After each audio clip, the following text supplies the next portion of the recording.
नमस्कार। संधि विषयक पाठ्यक्रम के 8वें सप्ताह में आपका स्वागत है।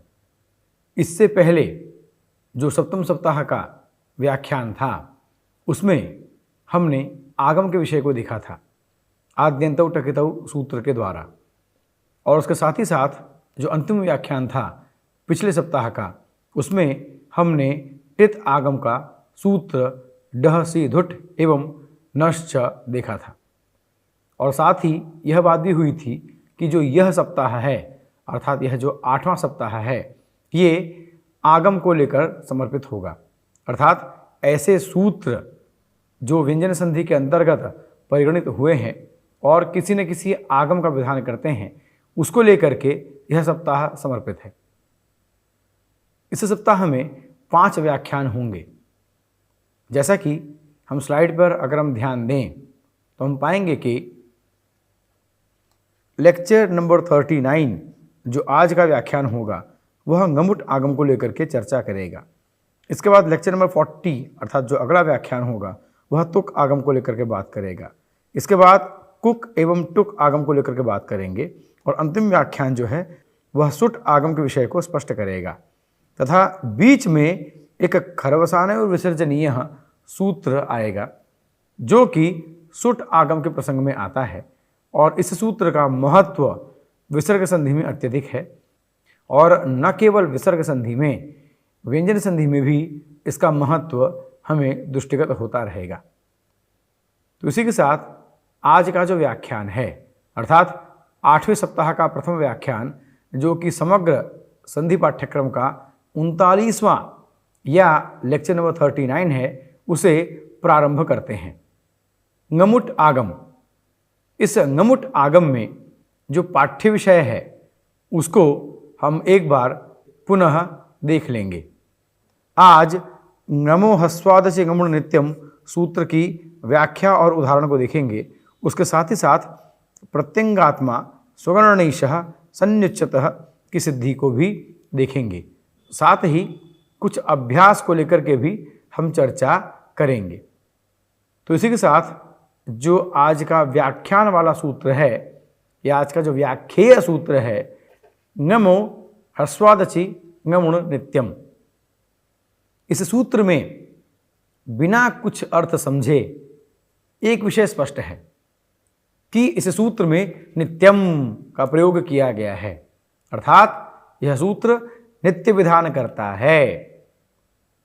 नित्य विधान करने का तात्पर्य क्या हुआ कि यह सूत्र लौकिक एवं वैदिक उभय स्थितियों में प्रयोग में लाया जाता है और इसका जो विधान है वह अवश्यम भावी या अवश्य कर्तव्यता वाला है। तो इसी के साथ अनुवर्तन के साथ ngमो ह्स्वादचि ngमुण नित्यम सूत्र के विषय को स्लाइड के माध्यम से समझने का प्रयास करते हैं। ngमो ह्स्वादचि ngमुण नित्यम सूत्र में अगर हम देखें तो यहाँ हम पाएंगे कि ह्रस्वात् ngम अर्थात ह्रस्वात् ngमः पदात् अचि नित्यम ngमुट। अच्छा, अब इस विषय को समझने के लिए अगर हम यहाँ पर देखें तो यहाँ पर 3 शर्तें हैं। 3 शर्तें क्या क्या हैं कि ह्रस्व स्वर होना चाहिए अर्थात ह्रस्व आना चाहिए। उसके बाद ङ ण या न अर्थात ngम प्रत्याहार का कोई वर्ण आना चाहिए। ngम प्रत्याहार का जो वर्ण है वह ङ ण न, अर्थात अगर हम बात करें तो यमंगणनम तो ङ ण न ngम अर्थात ngम प्रत्याहार के अंतर्गत ङ ण न यह 3 आते हैं।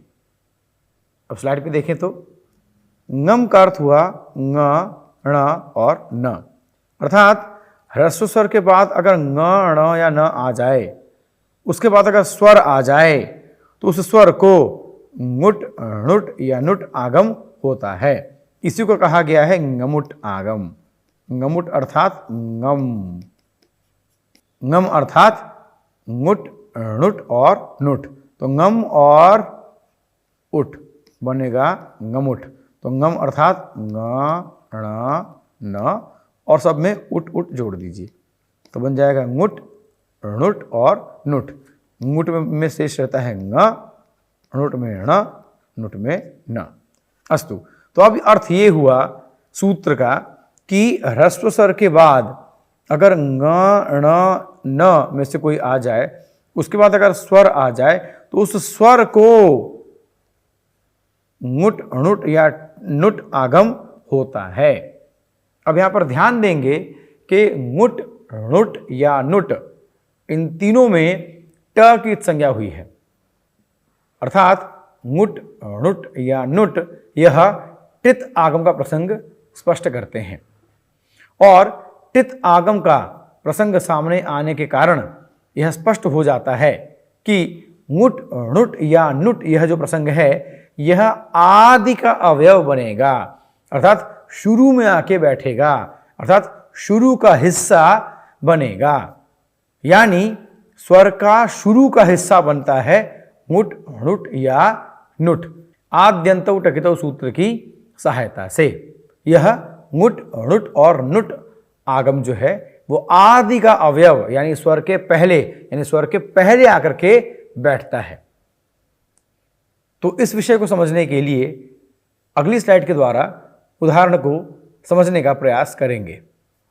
प्रत्यंगात्मा, इस विषय को अभी लेकर बात करेंगे कि प्रत्यंगात्मा की सिद्धि कैसे हुई। अब देखिए प्रत्यंगात्मा, अब यहां पर देखिए प्रत्यंगात्मा 1 2 3, अब यहां देखिए 1 2 3 ह्रस्व स्वर ngम और फिर स्वर। अब यहां देखिए प्रत्यंग में जो य है इसमें अ है तो यह ह्रस्व स्वर हो गया।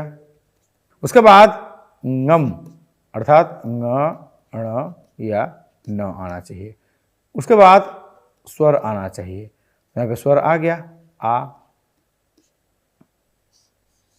अर्थात अ ङ और आ। अब देखिए प्रत्यंग में य में अ है, ङ आ गया और आ गया, अर्थात तीनों शर्तें पूरी हो गई।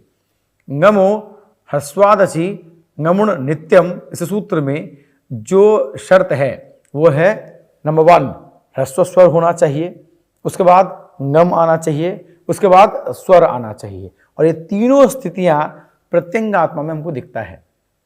जैसा कि स्लाइड पे पुनः हम ध्यान दें तो हम पाएंगे कि प्रत्यंगात्मा ह्रस्व स्वर, फिर ngम, फिर उसके बाद स्वर, ह्रस्व स्वर, फिर ngम, फिर उसके बाद स्वर, तीनों शर्तें पूरी होती हैं। तो यहाँ पर क्या होगा, यहाँ पर स्वर को आगम हो जाएगा और चूंकि ङ है तो ङुट आगम हो जाएगा, तो ङुट आगम हो गया।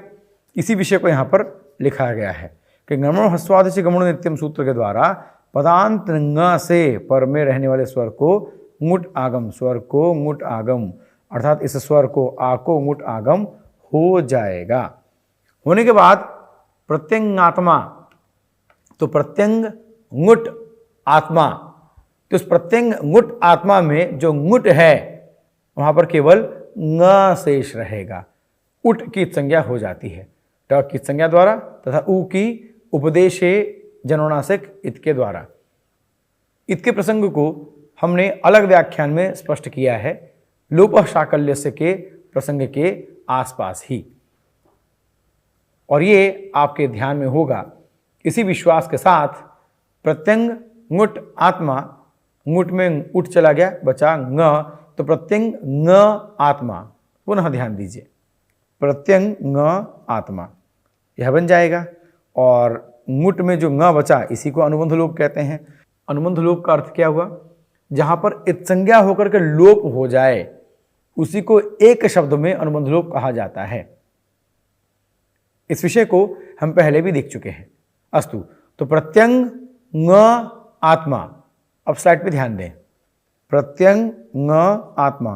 अब वर्ण संहिता यानी वर्ण सम्मिलन कर लें तो प्रत्यंगात्मा बन जाएगा, तो प्रत्यंगात्मा बन गया। तो इस प्रकार से प्रत्यंग आत्मा, तो प्रत्यंगात्मा रूप बन जाता है। इसी प्रकार से अगर हम उदाहरण देखें, जैसा कि आपने इससे पहले देखा होगा कि कई स्लाइड्स में तिङंत को हमने स्लाइड्स में इस प्रकार से देखा है, जैसे तिङ धन अंत, एक तो जो हम देखते हैं तिङंत, किंतु अब यहाँ पर देखिए, यहाँ पर भी 1 2 3 तीनों शर्तें पूरी हो रही हैं, अर्थात ह्रस्व स्वर मिल गया 1, ngम मिल गया, स्वर मिल गया। तो तीनों शर्त पूरी होने के कारण तिङंत को हम तिंग अंत अर्थात तिङंत भी कह सकते हैं, या देखा जाए तो तिङंत ही कहना श्रेयस्कर है। तो तिङंत में नमो ह्रस्वादच गमुण नित्यम के द्वारा ङुट आगम हुआ है, तिङंत। अस्तु, इसी प्रकार से स्लाइड पर अगर हम देखें तो प्रत्यंगीशः और प्रत्यंगच्युतः भी सिद्ध होंगे। जैसे प्रत्यंगीशः तो प्रत्यंग और ईशः, अब इसकी सिद्धि आपको करनी है। यह एक प्रकार से आप अपने लिए गृह कार्य के रूप में ले सकते हैं कि प्रत्यंगीशः प्रत्यंगीशः कैसे बनेगा। इसी प्रकार से स्लाइड में देखें, प्रत्यंग अच्युतः तो प्रत्यंग और अच्युतः तो बन जाएगा प्रत्यंगच्युतः। तो प्रत्यंगीशः प्रत्यंगच्युतः, मुझे आशा है कि आप यह स्वतः सिद्ध करने का प्रयास करेंगे। इसी के साथ अगला जो उदाहरण हम देखेंगे वो है सुगणनीशः। अब इसी प्रकार से देखिए, सुगणनीशः को समझने से पूर्व सूत्र को पुनः स्मृति में डालें। नमो ह्रस्वादच गमुण नित्यम। अब ये सूत्र क्या कहता है? ये सूत्र कहता है कि ह्रस्व स्वर के बाद अगर ngम आ जाए, इसके बाद अगर पुनः स्वर आ जाए, ये तीनों शर्तें पूरी हो जाएं, तो फिर से स्वर को आगम हो जाएगा। तो यहाँ पर चूंकि ण है तो णुट आगम हो जाएगा, ठीक है। तो यहाँ क्या है? ह्रस्व होना चाहिए। तो सुगण में जो ग है, ग में अ ह्रस्व है, ngम में ङ ण न में न आ गया, यानी दूसरी शब्द पूरी हो गई। इसके बाद ईशः में स्वर है, अर्थात तीनों शर्तें पूरी हो गई सुगण ईशः में। तो यहाँ पर स्वर को यानी ई को णुट आगम होगा, अर्थात ई को ईशः यहाँ पर णुट आगम होगा। और चूंकि णुट आगम हो रहा है और ये णुट टित है, इसलिए आदि में आएगा, आदि का अवयव बनेगा। ईशः ई के आदि, ई के पहले आ जाएगा, तो होगा सुगण णुट ईशः। आद्यंत तकटो सूत्र की सहायता से यह कार्य होता है। अस्तु, तो सुगण णुट ईशः। अब णुट को हो गया ण, अनुबंध लोप, तो सुगण ण ईशः वर्ण संहिता या वर्ण सम्मेलन के द्वारा सुगण ईशः रूप सिद्ध हो जाता है। स्लाइड पे देखेंगे, इसी प्रकार से सुगण आत्मा। अब सुगण आत्मा यहाँ पर भी णुट आगम हो जाएगा आ को, और णुट कटित होने के कारण यह आदि का अवयव बनेगा, यानी पहले आकर बैठेगा। तो पहले बैठकर क्या करेगा? सुगण णुट आत्मा, णुट में बचाना जोड़ दीजिए सुगण आत्मा। इसी प्रकार से सुगण अच्युतः, तो सुगण फिर अच्युतः। यहाँ पर भी इसकी सिद्धि कैसे हुई? तो ये सुगण धन आत्मा और सुगण धन अच्युतः, यह दो आपके गृह कार्य या होमवर्क हैं। यद्यपि श्रेयस्कर तो यह होगा कि आप अभी इस वीडियो को पॉज करके पहले इसकी सिद्धि कर लें, जिससे कि ये विषय आपको संपूर्ण तरीके से आपके हृदय में बैठ जाए। क्योंकि आमतौर पर कक्षाओं में जब हम आगम के विषय को लेकर चर्चा करते हैं तो वह चूंकि व्यंजन संधि के लगभग अंत की ओर आता है, तो कई बार ऐसा होता है कि उस पर पर्याप्त ध्यान देना संभव नहीं हो पाता। तो ऐसा न हो, इसलिए यह आपसे अपेक्षा है कि आप इन सिद्धियों को या इन उदाहरणों को सिद्ध करते करते चलेंगे साथ में। तो इसी प्रकार से सुगणनीशः और सुगणच्युतः की सिद्धि के बाद अंतिम जो प्रसंग है वो हमें मिलता है, वो है सन्यच्युतः। यहाँ क्या है? सन धन अच्युतः। अब देखिए, सन धन अच्युतः। अब यहाँ पर भी सन ह्रस्व आ गया, उसके बाद न ngम में आता है, आ गया, उसके बाद में अच्युतः में जो अ है वो स्वर आ गया। तो इस प्रकार से होने के कारण इस अ को नुट आगम हो जाएगा। नुट आगम होकर के सन नुट अच्युतः हो जाएगा। और ये जो नुट है यह अ के आदि पहले में आएगा, क्योंकि ये टित आगम है। तो आद्यंतौ टकितौ सूत्र के द्वारा यह अ के आदि का अवयव बन जाएगा। तो सन नुट अच्युतः, नुट में शेष रहा न, तो सन न अच्युतः वर्ण संहिता द्वारा सन्नच्युतः बन जाएगा। अब सन्नच्युतः जैसे बना वैसे ही सन्नात्मा बन जाएगा। कैसे? देखिए, सन धन नुट धन आत्मा। अब ऐसा क्यों हुआ? क्योंकि सन धन आत्मा। अब यहाँ पर देखिए, सन में स ह्रस्व अ है, ह्रस्व स्वर है, इसके बाद जो न है दूसरी शर्त जो है ngम उसमें आता है, इसके बाद में आत्मा में जो आ है वो स्वर है, अर्थात ह्रस्व न स्वर, ह्रस्व न स्वर, तीनों शर्तें पूरी हो गई। तो यहाँ पर आ को नुट आगम हो जाएगा। नुट में न शेष रहता है, तो सन नुट आत्मा का न होकर के सन्नात्मा बन जाएगा। इसी प्रकार से सन ईशः सन्नीशः बनता है। तो सन्नात्मा और सन्नीशः यह दो रूप आप अभिसिद्ध करेंगे, ऐसी आशा है। इसी के साथ आज हमने नमो ह्रस्वादचि ngमणु नित्यम सूत्र को समझा, और इसी के साथ ngम प्रत्याहार का जो प्रसंग है इसे भी समझा, जिसके अंदर ng ण न आता है। और चूंकि ng ण न आ रहा था इसलिए आगम भी उसी के अनुसार मुट नुट और नुट आता है। अर्थात इस सूत्र में सार रूप में ngम और ngमुट इन दो विषयों को समझने की आवश्यकता है। ngम अर्थात ng ण न, इसके बाद अगर ngमुट आगम आएगा स्वर रहने पर, तो स्वर रहने पर जैसे प्रत्यंग ng आत्मा, अब ध्यान देंगे प्रत्यंग ng आत्मा, तो ng है तो इस आत्मा का अ जो है इसको मुट आगम हो जाएगा, तो प्रत्यंग मुट आत्मा प्रत्यंग आत्मा बन जाएगा। तो इस प्रकार से ngमो ह्रस्वादस्य ngमणु नित्यम के द्वारा हमें ngम और ngमुट का प्रसंग स्पष्ट हो जाता है।